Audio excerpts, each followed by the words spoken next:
Imagine waking up with nothing. No money, no family connections, no land, no name anyone recognizes, just you. In the most powerful empire the world has ever seen. Most people in this situation stayed poor forever, but some didn't. Some went from absolute zero to controlling wealth that would make modern billionaires uncomfortable. And they did it using methods so brutal, so calculated, so ruthless, that the Roman Senate tried to make some of them illegal. They failed, because the men who wrote the laws were the same men breaking them. This is not a story about luck. This is not a story about talent. This is a story about what humans are actually capable of, when survival is the only option, and the rules are made by the people already winning. 200 BC, Rome. Let's begin. Rome didn't reward the good, it rewarded the ruthless, and the men who understood that earliest won everything. Part 1. The system they were born into. First, understand what Rome actually was in 200 BC. Not the romantic marble city you've seen in movies. That came later. 200 BC Rome was a city of about 800,000 people. Cramped, dirty, violent, and brutally stratified. At the top, the patricians. Old money, old blood, old land. They didn't earn their wealth. They inherited it centuries ago and built walls around it with law. Below them, the plebeians. Everyone else. Farmers, merchants, soldiers, craftsmen. And at the very bottom, slaves. Roughly 30 to 40% of Rome's entire population. Not people in Roman law. Property. Now here's what nobody tells you about Roman class. It wasn't fixed. Not completely. Rome had something almost no ancient civilization had. A pathway. Brutal, bloody, unfair. But a pathway. And the men who found it changed history. Rome was not a meritocracy, but it had cracks in the system. And the right kind of man could fit himself into those cracks and split the whole structure open. Part 2. The military path. 330, 530. The first and most common path from zero to wealth was the legion. If you had nothing, you joined the army. Rome's military was the most efficient wealth redistribution machine in the ancient world. Here's how it worked. Rome conquered a city. The soldiers looted it. Not unofficially. Officially, looting was built into Roman military compensation. A common soldier received a share of everything taken. Gold, silver, artwork, grain, livestock, and slaves.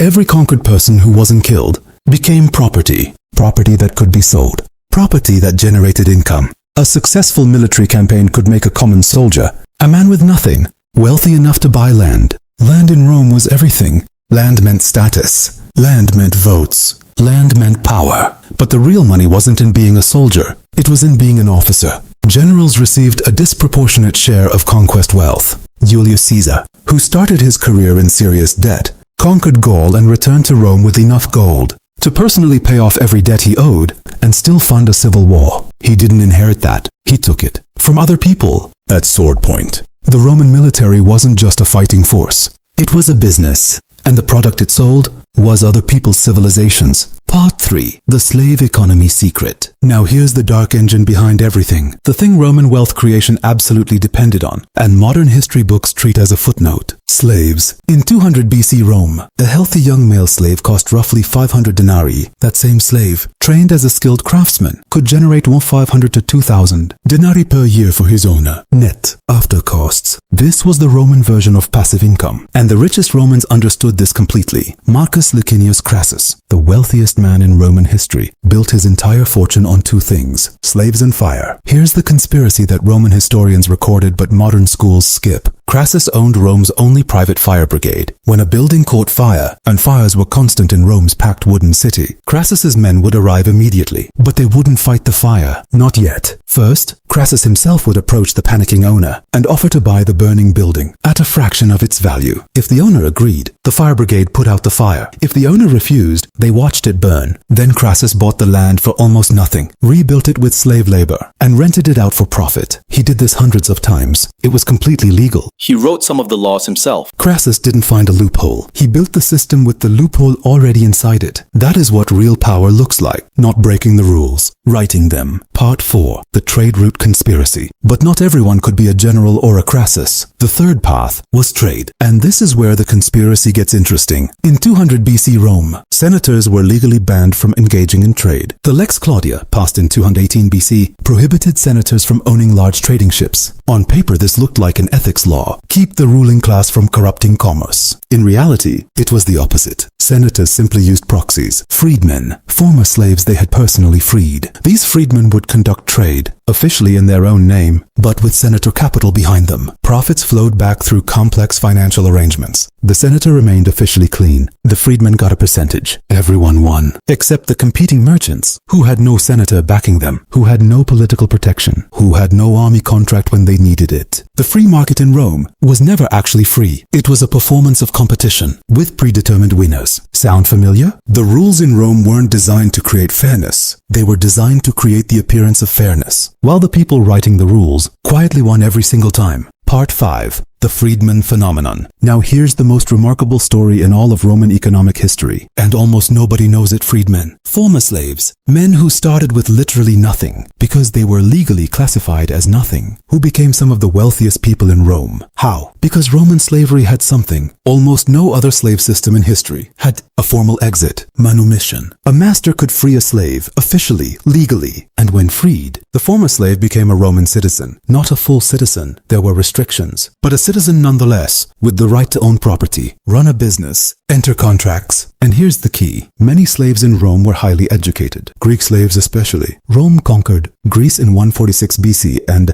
enslaved thousands of the most educated people in the ancient world. Philosophers, doctors, accountants, engineers, teachers. These men, once freed, had skills that almost no Roman-born poor man had, and they used them. Trimalchio, the fictional character in Petronius's Satyricon, was based on real freedmen of the era, a former slave who became so wealthy he threw dinner parties that lasted 3 days, where the food alone cost more than a senator's annual salary. His secret? He understood something most born free Romans didn't. He had survived the worst thing the world could do to a person, which meant he was afraid of almost nothing. And in business, fear is the thing that stops most people from winning. The men who started with the least had one advantage the patricians never had. They had already lost everything, which meant they had nothing left to protect, and nothing left to lose is the most dangerous kind of freedom. Part 6. The information game. But here's the weapon that separated the merely successful from the truly powerful. Information. Rome in 200 BC had no newspapers, no telegraph, no public information system. News traveled at the speed of a horse, which meant the person who got information first won every time. Roman merchants invested heavily in messenger networks, private courier systems that connected Rome to its trade partners across the Mediterranean. If you knew a grain shortage was coming in Sicily, before anyone else in Rome knew, you could buy grain contracts at current prices and sell them at crisis prices 3 weeks later. This was not considered insider trading in Rome. It was considered intelligence. It was considered skill. The richest Romans didn't work harder than everyone else. They knew things earlier than everyone else, and they monetized that gap every single time. This is also where the political conspiracy deepens. Senators who sat on military committees knew before the public which territories Rome was about to invade. They could buy land, supply contracts, and slave dealer agreements before the invasion was announced. By the time the war was public knowledge, the profit was already locked in. The war hadn't started. The money was already made. In Rome, the battlefield was just the public version of a deal that was made in private months earlier. The soldiers fought the war. The senators had already won it. Part 7. The debt trap they set. Now here's the darkest mechanism of all, the one that kept poor Romans poor, while making rich Romans richer every single year. Debt. In 200 BC Rome, interest rates on personal loans ranged from 8 to 48% annually. 48%. A farmer who borrowed to survive a bad harvest would owe almost double within 2 years. If he couldn't pay, Roman law had a solution. Nexum. Debt bondage. A man who couldn't repay his debt could be legally seized by his creditor and forced to work off the debt, effectively becoming a slave to the man who lent him money. And who were the moneylenders? The same senators, the same generals, the same men who controlled the grain supply, who created the bad harvests by manipulating import and export, who then lent money to the farmers who couldn't survive and then seized those farmers when they couldn't repay. It was a machine, a perfectly designed machine that converted free Roman citizens into bound labor, using mathematics and law instead of chains. They didn't need to conquer the poor. They just needed to lend to them. The math did the rest. Part 8. The men who broke through. So given all of this, how did anyone actually make it? The historical record gives us patterns. Every Roman who went from zero to significant wealth did at least 3 of these 5 things. 1. They weaponized relationships. Rome ran on patronage. A wealthy patron who vouched for you opened doors that talent alone never could. The investment wasn't money, it was loyalty. Visible, demonstrable, public loyalty. 2. They found the unsexy monopoly. Not gold, not glory. The men who got quietly rich controlled things nobody else wanted to control. Waste removal contracts, funeral services, salt distribution, unglamorous, essential, uncontested. 3. They reinvested before they consumed. Every denarius of early profit went back into the operation. No villa, no banquets. Not yet. The Romans who stayed poor spent their first profits on looking rich. The ones who became rich spent their first profits on becoming richer. 4. They understood which laws to follow and which to root around. Not break, root around. There is a difference. Breaking a law made you a criminal. Rooting around it, using proxies, partnerships, legal structures, made you a businessman. 5. They made themselves useful to someone more powerful. Not equal to, not competing with, useful to. A man who makes a powerful man's life easier is protected by that power until he no longer needs it. None of these are Roman secrets. Every single one of them works today. The system changed. The game didn't. Part 9. The conspiracy that still runs. Here is what modern economics doesn't want you to connect.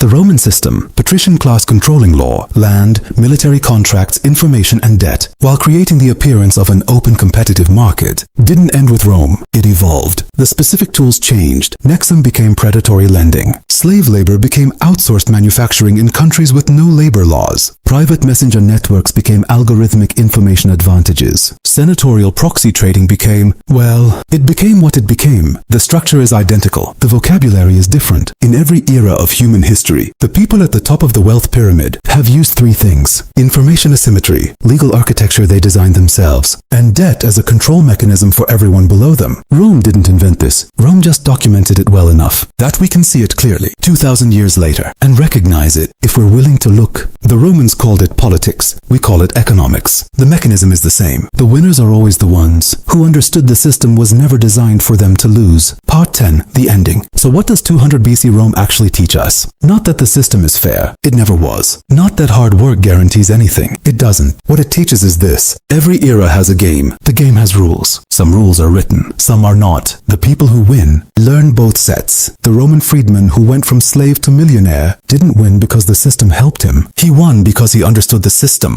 better than the people the system was built for. He watched. He learned. He waited. He found the crack, and he didn't ask permission to walk through it. 2,000 years later, the marble is gone. The legions are gone. The senators are gone. But the game, the exact same game, is still running. The only question is, are you learning the rules? Or are you still wondering why you keep losing?